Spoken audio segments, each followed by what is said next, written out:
स्वागत है आपका डेली करंट अफेयर वीडियो में, जो मैं रोज लेके आता हूं सुबह 7 बजे live friends at preparation YouTube channel पर। मुझसे जुड़ने के लिए आप इस चैनल को सब्सक्राइब कर लीजिए और नोटिफिकेशन के लिए आपको प्रेस करना होगा बेल आइकॉन, ताकि आपको हर वीडियो की नोटिफिकेशन मिल सके। चलिए स्टार्ट करते हैं आज के क्वेश्चन के साथ। CARES programme seen in the news recently is related to, your options are World Bank, International Monetary Fund, South Asia Association for Regional Cooperation, Asian Development Bank. अभी हाल फिलहाल में ये केयर प्रोग्राम न्यूज में है। ठीक है, तो आपके पास ये 4 ऑप्शन है कि किस इंटरनेशनल ऑर्गेनाइजेशन से ये एसोसिएटेड है। तो क्वेश्चन को एक बार अटेम्प्ट करिए। अगर आप न्यूज़पेपर को प्रॉपर फॉलो कर रहे हैं तो आप इसका आंसर बहुत इजीली दे सकते हैं। तो इसका जो करेक्ट आंसर है वो है डी, यानी कि एशियन डेवलपमेंट बैंक। अभी जैसा आप लोग जानते हैं कि अभी रिसेंटली पूरे वर्ल्ड में कोविड-19 कोरोना वायरस से हम पूरी दुनिया के जितने भी लोग हैं किसी न किसी तरीके से परेशान हैं। तो फिर इस प्रॉब्लम से को डील करने के लिए एशियन डेवलपमेंट बैंक ने एशिया के जितने भी कंट्री हैं जो फाइनेंशियली मेडिकल सिस्टम जिनका वीक है उसे सपोर्ट करने के लिए उन्होंने एक फंड रेज किया है, और इस प्रोग्राम के तहत, केयर प्रोग्राम के तहत वो सपोर्ट कर रही है। ठीक है, तो इसलिए ये आजकल ये न्यूज में है। तो अभी आपको ये पता होना चाहिए कि एशियन डेवलपमेंट बैंक है क्या। ये 1966 में, दिसंबर 1966 में इसे एस्टेब्लिश किया गया था, और इसका जो हेडक्वार्टर है ये मनीला फिलीपींस में है। चलते हैं नेक्स्ट क्वेश्चन की तरफ। Consider the following statement. Jal Shakti Abhiyan is a campaign for water conservation and water security. Jal Jeevan Mission aims to ensure access of pipeline water for every household in rural India by 2024। Which of the statement given above are correct? Your options are A, 1 only, B, 2 only, C, both 1 and 2, D, neither 1 nor 2। तो आपके पास ये 2 statement है जल शक्ति अभियान और जल Jeevan mission के तहत। तो आपने ये चेक करना है कि इसमें करेक्ट कौन सा है, उस हिसाब से आपको आंसर देना है। तो एक बार अटेम्प्ट करिए, फिर डिस्कस करते हैं डिटेल में। तो इसका जो करेक्ट आंसर है, करेक्ट आंसर सी, यानी कि बोथ 1 and 2 आर करेक्ट, यानी कि फर्स्ट और सेकंड स्टेटमेंट दोनों ही करेक्ट है। अभी रिसेंटली जो गवर्नमेंट फॉर्म हुई है उसने जल शक्ति मंत्रालय को एक स्टैब्लिश किया हुआ है, जिसके अंदर उन्होंने क्या किया है कि जल शक्ति अभियान एक कैंपेन लेके आई है, ताकि हमारी कंट्री में जितने भी पानी से रिलेटेड जो प्रॉब्लम्स आ रही है स्टेट के बीच में उसे सॉर्ट आउट कर सके और हर घर को पानी मिल सके। इसलिए इस अभियान को जोड़ा गया है। दूसरी बात यहाँ पे यह है कि जल जीवन मिशन, तो जल जीवन मिशन क्या है कि जितने भी हमारी कंट्री में रूरल एरिया है वहां पे वाटर सप्लाई प्रॉपर तरीके से एक सिस्टमैटिक वाटर सप्लाई नहीं है, तो उनको पाइपलाइन के थ्रू हर घर में पानी पहुंचे। उसके लिए 2024 तक का एक टारगेट रखा गया है गवर्नमेंट के द्वारा कि हम 2024 तक इस टारगेट को अचीव कर लेंगे। चलते फिर नेक्स्ट क्वेश्चन की तरफ। With reference to the Paris Agreement 2015, consider the following statement. Signatory strike to limit the rise in global warming to under 2 degrees Celsius by 2030. It replaced the Kyoto Protocol. National determined contributions NDCs were convinced with his agreement. Which of the statement given above are correct? Your options are A, 1 only, B, 2 only, C, 2 and 3 only, D, 1 and 3 only. अब इस question में क्या है कि Paris agreement world level पर एक agreement sign किया गया था 2015 में।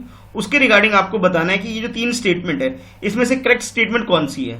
जैसे पहला आप देख रहे हैं इसके ये बोला गया कि 2 डिग्री सेल्सियस ग्लोबल लेवल पे 2 डिग्री सेल्सियस हमें कम करना है 2030 तक। सेकंड में ये बोला कि जो इससे पहले प्रोटोकॉल साइन किया गया था क्योटो एक जापान में एक सिटी है, वहां एक प्रोटोकॉल साइन किया गया था, इसने उसको रिप्लेस किया है। और थर्ड जैसा बोला गया कि नेशनल लेवल पे इसके लिए एक प्रोग्राम बनाया जाएगा। तो आपको ये बताना है कि इन तीनों में से कौन सा स्टेटमेंट करेक्ट है और कौन सा इनकरेक्ट है। तो करेक्ट के हिसाब से आपको आंसर अपना चूज करना है इसके अंदर से। तो इसका जो करेक्ट आंसर इसका हो गया सी, यानी कि सेकंड और थर्ड स्टेटमेंट सही है। अब जान लेते हैं कैसे सही है। तो 2015 में पेरिस में एक एग्रीमेंट साइन किया गया था, ठीक है, जो कि 195 कंट्री ने पार्टिसिपेट किया था और उसको साइन किया था, एग्री किया था कि हम इसे फॉलो करेंगे।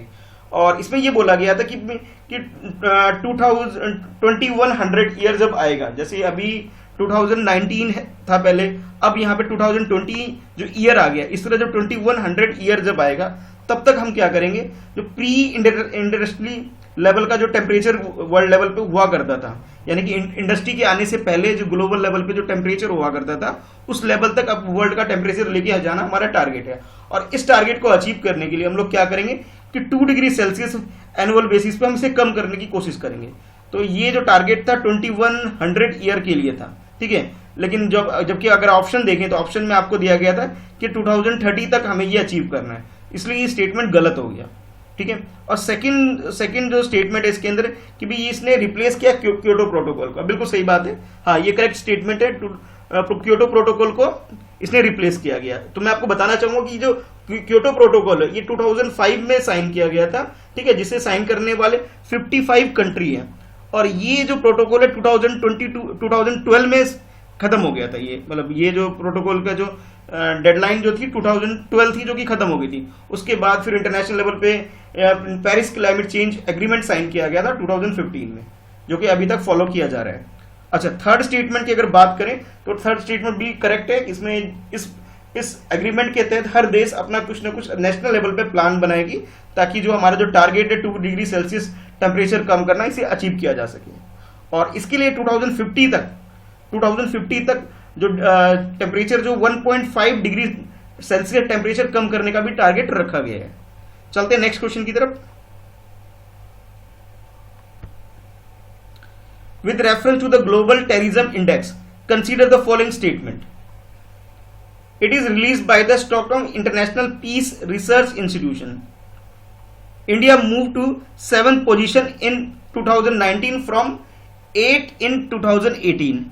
In 2019, India was ranked ahead of conflict-ridden countries such as the Democratic Republic of Congo, Palestine, etc. Which of the statement given above are correct? Your options are A 1 and 2, B 2 and 3, C 1 and 3 and D 1, 2 and 3. इस question में आपसे पूछा गया है कि ये जो global terrorism index है, ये जो इंडेक्स है ये रिलीज करती है Stockholm International Peace Research Institution. क्या आपको लगता है ये सही है? तो चूज करना है आपको। ये 3 स्टेटमेंट इससे रिलेटेड दिया गया है, तो आपने ये चूज करना है। सेकंड स्टेटमेंट में बोला जा रहा है आपसे कि जो 2019 में जो इंडिया की रैंक थी कि इंडिया में जितने भी टेररिज्म अटैक जो होते हैं उस हिसाब से जो यहाँ पे इंडिया की जो रैंक थी, पहले अब 8 पोजीशन थी, अब वो 7th हो गई है 2019 में। और लास्ट में बोला गया कि भी ये कुछ कंट्री हैं डेमोक्रेटिक रिपब्लिक ऑफ कोंगो और पैलेस्टीन, तो इससे ऊपर इंडिया की रैंकिंग है, कुछ ये बोला गया है, ठीक है। तो आपको इस अपने ऑप्शन को चूज करना है, एक बार अटेम्प्ट करिए फिर डिस्कस करते हैं। स्टेटमेंट को ठीक से पढ़ना है आपने, फिर अटेम्प्ट करना है इसे। और पूछा गया है इसमें करेक्ट, तो आप देख लेते हैं इसका जो करेक्ट आंसर है वो है बी, यानी कि सेकंड एंड थर्ड बिल्कुल सही है। फर्स्ट स्टेटमेंट गलत हो गया, क्योंकि इस इंडेक्स को जो रिलीज करती है वो करती है Institute for Economic and Peace, इसे रिलीज करती है, ना कि स्टॉकहोम इंटरनेशनल इसे रिलीज करती है। इसे इंडेक्स को रिलीज करती है ग्लोबल टेररिज्म इंडेक्स, जो इसे रिलीज करती है इंस्टीट्यूट ऑफ इकोनॉमिक पीस। अच्छा, उसके बाद ये बोला गया कि 2019 में जो इंडिया की रैंक थी 8 थी, 2018 में रैंक 8 थी, और 2019 में जो इंडिया की रैंक हो गई ये 7th हो गई। अच्छा, थर्ड स्टेट में जैसे आपसे बोला गया है, तो इंडिया से आगे जो बाकी जो कंट्री है वो ये कंट्री है, democratic Republic of Congo, south Sudan, फिर बुर्किना फासो, पैलेस्टीन और लेबनान। ये कंट्री टॉप 6 कंट्री है। उसके बाद इंडिया का नंबर आता है 7th, जहां सबसे ज्यादा टेररिज्म अटैक होते हैं हमारी कंट्री के अंदर, ठीक है। तो अब चलते हैं नेक्स्ट क्वेश्चन की तरफ। With reference to the deemed to be universities consider the following statement. तो आपके पास ये 3 स्टेटमेंट है, चलो इसको रीड करते हैं। उसके हिसाब से ये 4 ऑप्शन है, और इसमें जो आपको बताना है कि करेक्ट स्टेटमेंट कौन सा है। The status of deemed to be university is declare by the central government on the advice of University Grant Commission. They enjoy the same academic status and privilege of a university. They do not perform any public duty and are exempted from the Prevention of Corruption Act 1988. तो आपके पास ये option है A 1 only, B 1 and 2, C 1 and 3 and D 1, 2 और 3। तो अपने option को choose करिए, question को अटेम्प्ट करिए। तो जितने भी टीचिंग से रिलेटेड एग्जाम है, ठीक है, टीचर सिलेक्शन एग्जाम है, उसके लिए ये टॉपिक बड़ा यूजफुल है, बड़ा इंपॉर्टेंट टॉपिक है। अगर आप ये थोड़ा सा स्टडी कर रहे हैं, अपनी प्रिपरेशन को अच्छे से कर रहे हैं, तो इस क्वेश्चन को जरूर करेक्ट अटेम्प्ट करिए। हाँ, तो अब देख लेते हैं इसका जो करेक्ट आंसर है। करेक्ट आंसर है बी, यानी कि 1 और 2 दोनों ही करेक्ट है। कैसे, अब ये बात कर लेते हैं। अभी रिसेंटली एक न्यूज में ये है कि क्या नाम है, जो कैबिनेट ने अप्रूव किया है कि जितनी भी डीम्ड यूनिवर्सिटी है, 3 डीम्ड यूनिवर्सिटी, राष्ट्रीय संस्कृति संस्थान जो है ये दिल्ली में है और तिरुवनंतपुरम में है। इन दोनों को जो पहले डीम्ड यूनिवर्सिटी थे और इसे अब बना दिया गया, यूनिवर्सिटी का दर्जा दे दिया गया है। इसके अलावा एक और इंस्टीट्यूशन है लाल बहादुर शास्त्री संस्कृत संस्थान, तो ये भी पहले डीम्ड यूनिवर्सिटी थी, अब इसे क्या किया गया है कि इसे यूनिवर्सिटी का दर्जा दे दिया गया है। तो इस वजह से ये टॉपिक जो है काफी न्यूज में है। अब बात कर लेते हैं ये deemed to be university concept है क्या। तो ये ऐसा कॉन्सेप्ट है कि अभी रिसेंटली सुप्रीम कोर्ट ने गवर्नमेंट को एक एडवाइस किया गया था कि एक सेक्शन 2C9 के अंदर, जिसके अंदर प्रिवेंशन ऑफ करप्शन एक्ट है, इसमें यूनिवर्सिटी की जो डेफिनेशन है इसे थोड़ा सा मॉडिफाई किया गया है, और जिसके हिसाब से ये किया गया कि जितनी भी डीम्ड यूनिवर्सिटी है, डीम्ड यूनिवर्सिटी को यूनिवर्सिटी का दर्जा दिया जा सके। ठीक है, तो ये जो 3 इंस्टीट्यूशन मैंने आपको बताए, ये 3 वो इंस्टीट्यूशन है। ठीक है, अब बात कर लेते हैं इसके अंदर जो 3 स्टेटमेंट थे आपके पास। ठीक है, यानी कि मैंने जो बताया आपको कि ये फर्स्ट और 2 दोनों स्टेटमेंट करेक्ट है। ठीक है, तो अभी आपको ये भी ध्यान रखना है, ये 3 इंस्टीट्यूशन का नाम लिया मैंने आपको, तो तीनों इंस्टीट्यूशन काफी अभी टॉपिक इंपॉर्टेंट है, तीनों न्यूज में, तो इनके बारे में थोड़ा जरूर पढ़ लीजिएगा। तो फिर जो करेक्ट आंसर है, करेक्ट आंसर इसका बी है, 1, 2 स्टेटमेंट करेक्ट है। तो फिर मिलते हैं अब नेक्स्ट वीडियो में। तो अगर अभी तक आपने इस वीडियो को, चैनल को सब्सक्राइब नहीं किया तो सब्सक्राइब कर लीजिए। तो मिलते हैं फिर नेक्स्ट वीडियो में।